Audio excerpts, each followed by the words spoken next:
I'm going to talk to you about silver as an investment option. Should I go to the shop, jewelry store and buy silver bangles? Should I buy silver bars? Should I buy non-physical silver? What's the answer? What has been the last 2 decade performance of silver? Apart from gold, why does it make sense to buy silver? Now, here are the answers.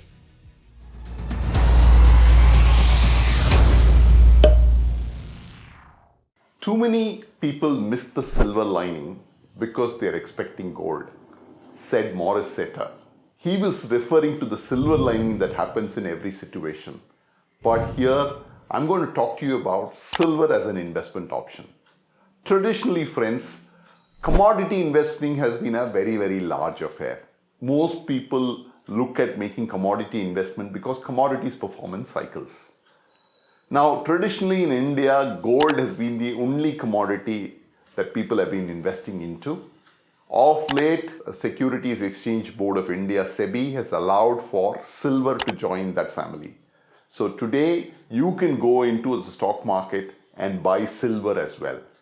Now, apart from gold, why does it make sense to buy silver?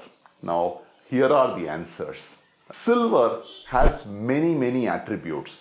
Unlike gold, which can only do the work of being a jewelry, silver also has industrial applications.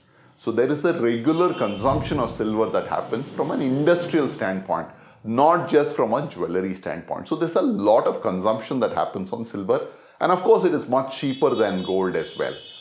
Now, apart from this, one of the recent kind of actions have been in terms of two areas where silver is widely used. One is in solar panels.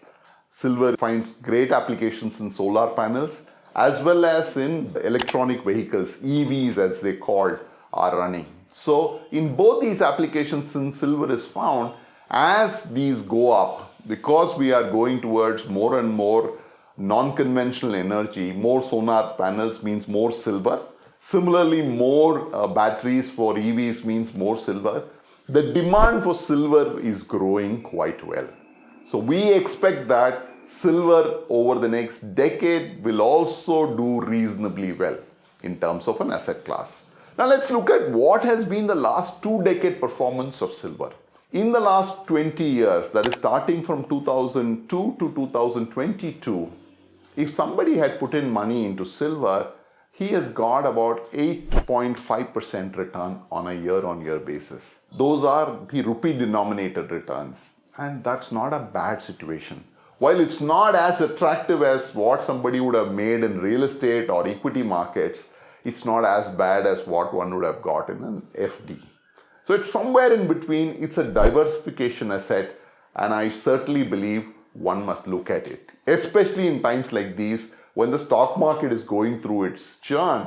Silver will protect the value of your investment. So a small investment in silver may not be out of question. But then how do I buy silver? Should I go to the shop, jewelry store and buy silver bangles? Should I buy silver bars? Should I buy non-physical silver? What's the answer? Confusing, right? We would always recommend that you buy non-physical silver. And the non-physical silver can be bought in two ways. One is you can go into the stock market and buy a silver ETF, which changes every day based on the price of silver.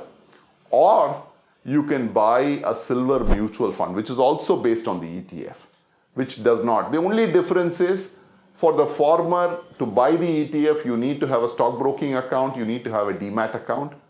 For buying a silver mutual fund, you don't need either. You can buy it just off the shelf.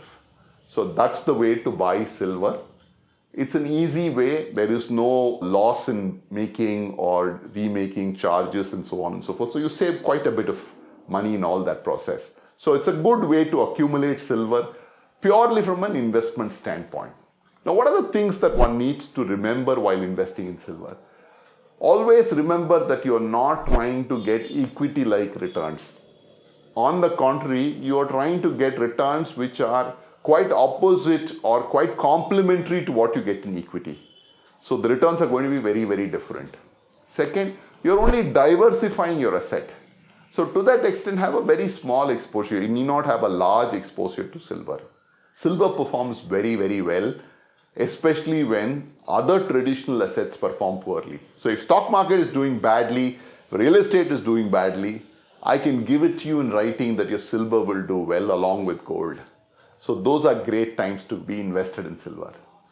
Last but not the least, if tomorrow you have a need, and all of us in India have weddings, and in weddings we use a fair amount of silver.